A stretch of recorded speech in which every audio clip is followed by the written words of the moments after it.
Chief Vanessa Wilson, thank you so much for taking the time, and congratulations on the job. Thank you so much, Steve. I appreciate it. So you were one of 4 candidates for this job. The other 3 were men of color. There seems to be a disconnect between the community and the Aurora Police Department right now. So how do you go about repairing that disconnect better than one of the other candidates might have? Well, I don't want to say that I can do it better. What I want to say is that I bring my own skill set. I am a female. I am also an openly gay female, so I understand diversity. But we have a serious situation within our community with systemic racism and people of color feeling targeted and profiled by the police. So it's a major issue, and one that I am willing to work alongside the community to fix. I can't do it on my own, and I look forward to any input I can get, especially from the community task force. They are very committed to making changes and transforming law enforcement in Aurora. We've heard time and again how much this department needs change. A lot of people thought it needed a fresh perspective. You've been with the department for 20 years. How does your perspective help in this change? Well, I think that myself, as well as my other colleague, Marcus Dudley, we're still going to be working hand in hand, and we really understand this community. We have relationships built in this community, and we know where we've come from, and I think we both know where we need to go, and I'm looking forward to working alongside him, and as well as just, I think this time around, we needed someone that could hit the ground running and to know exactly what the issues are and not take the time to try and find out what the issues are. Don't mind the kitty who just jumped in behind my my shot here. No worries. Not meant to confuse, I promise. The FBI announced earlier this year that they're looking at a potential civil rights investigation into both the photo incident and the Elijah McClain case. Do you think that their perspective would help on a broad level? Would you like to see the federal government step in and take a hard look at the Aurora Police Department to help you move forward in reform? I can tell you that I welcome the investigation by the FBI, as well as the Attorney General and the independent investigator that the city's hired. I think as many eyes as we can look at what we need to do to change, to rebuild trust, and to move forward as an agency, then I would welcome that. And so, you know, I'm already in conversations with people, the Human Rights Commission, looking for implicit bias training, looking for all the help I can get to try and move us forward and actually have legitimacy again with our community. There seems to be a culture problem within the department. And I think you and I would possibly agree on that. You've had to make some big moves to try to correct some of those issues. I'm curious, how do you go about fixing a culture problem? You've had 6 months. What do you do moving forward? So I think that I have to be clear with my expectations with the officers. No one's perfect, and they're all human beings, and they're susceptible to the stressors that every individual faces. But we're in a time right now where the community is demanding that we do things differently in law enforcement. I think the officers understand that. I can tell you that the vast majority of the officers that work for me do it with duty, honor, and integrity. And those that don't, we will slowly deal with that as the incidents arise, and I will do what needs to be done. You talk about slowly dealing with that. You have fired several officers since you took control in January. Many of those officers are appealing their firing. So I have 2 questions for you.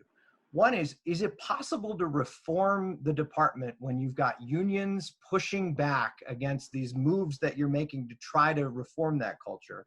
And the other is, should those officers get their jobs back, does that undermine your authority? So first of all, I want to say that the unions have a role, and they have a role that they need to play. And so I don't fault them for doing what they believe they need to do, but I'm the head of this agency, and I'm going to do what's right and what I think the community is demanding. No, I don't believe any of those officers that I fired should get their jobs back. And that'll be up to the Civil Service Commission. I hope that they uphold my discipline. I feel like it was the right thing to do. I think the community agrees with me, and therefore we'll just have to wait and see.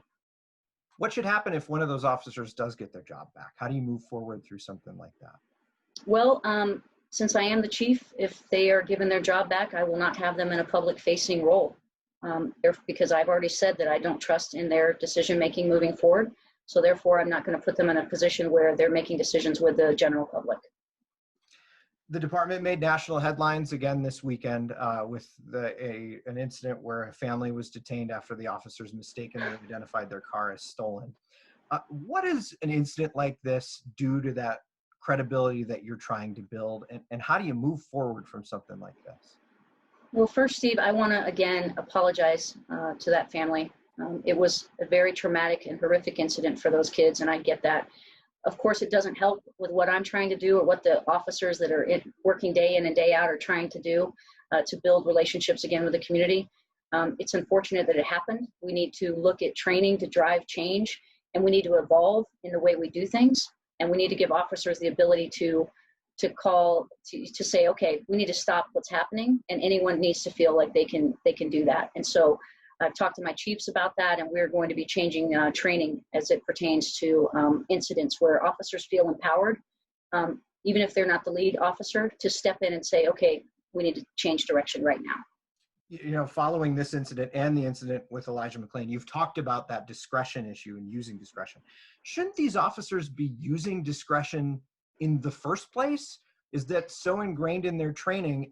And isn't that something that would kind of come into play when you see a young child in a car, that you wouldn't force them down on the ground? So, of course, I would hope that that would come into play on each and every case. Obviously, we have over 1,000 employees, and so we just need to make sure that everybody is on the same page and understanding what I expect and what the community expects. I'll tell you that we do have to follow our training in a lot of instances because it's an officer safety issue. Obviously, this is not the case with what happened on Sunday, and so you know, it's a big task. But I know that our training academy is up to it, and I know the officers are all discussing what happened and what could be done differently, and having those discussions and briefings about how we don't allow this to happen again. Can you take me through how that mistake happened?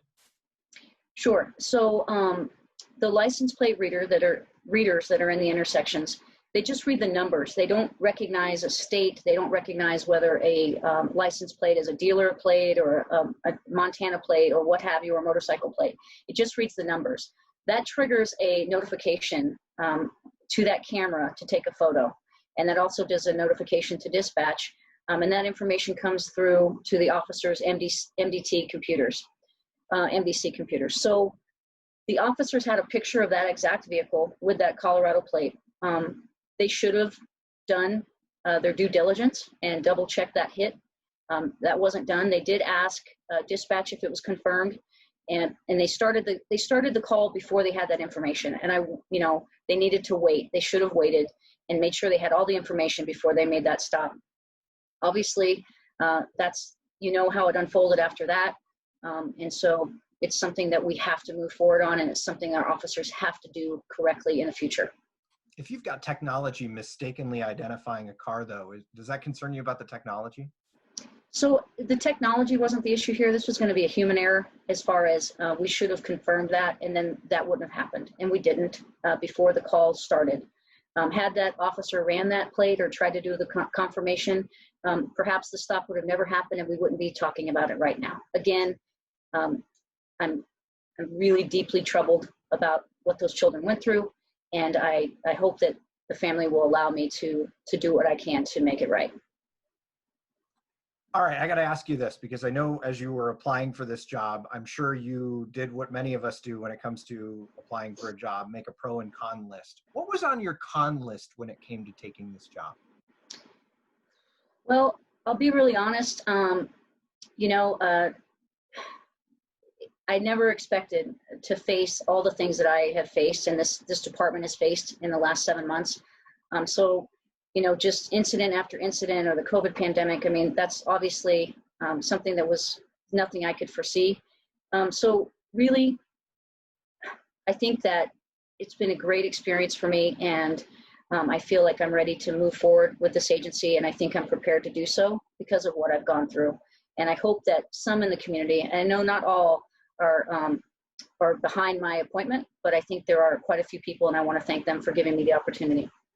I know a lot of council members kind of begrudgingly voted yes, saying that they feel like policing in general needs another look. When you hear about that that topic of, it's a bad term because it doesn't really mean what it means, but defunding the police.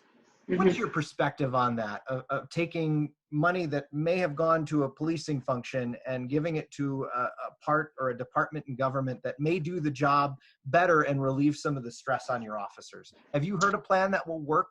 And are you interested in having a conversation about that? Absolutely interested in the conversation. I think that officers across the nation have been asked to do a lot of different jobs, wear a lot of different hats, that I don't think people realized that we were going to be burdened with.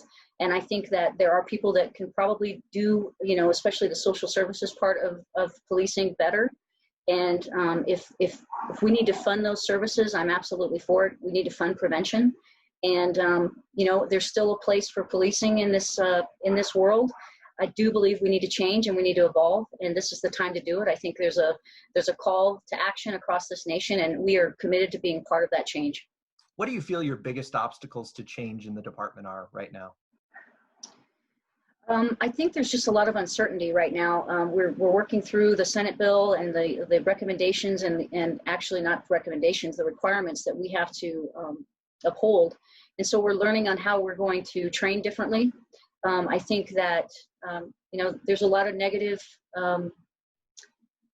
feelings towards law enforcement. I know that's taking a huge toll on my people and their families, and I'm just hoping that they stick with me, that they remain passionate about serving and protecting and realizing the calling that they took when they swore to uphold this badge, that they'll stay with us and we'll get through this together.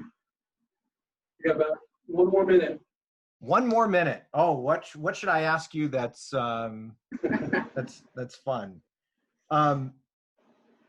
I mean, my last question, the question I've been thinking about all day is, I think a lot of people in your position would look at this job as, I don't know if I want to take it. There are a lot of challenges ahead, and you've had on-the-job experience. And I don't think a lot of people in your position would go, you know what? I want as many more years of this as I could possibly get. Why? What drew you to that? What made you want to continue to do it? I'll tell you, it's the men and women of this agency. They are facing danger day in and day out, and they come and do it not knowing if they're going to go home at night. I just recently had 2 officers shot in the line of duty. I thank God that they're okay. And so if they're willing to go out there and do that, especially in the environment they're facing right now, then I have to have the courage to lead this agency, and I'm not going to abandon them. Chief Vanessa Wilson, I cannot thank you enough for taking the time. And again, congratulations on the job. A long road ahead. I'm sure we'll be talking quite a bit. Thank you so much. Thanks a lot. Take care. Have Bye-bye.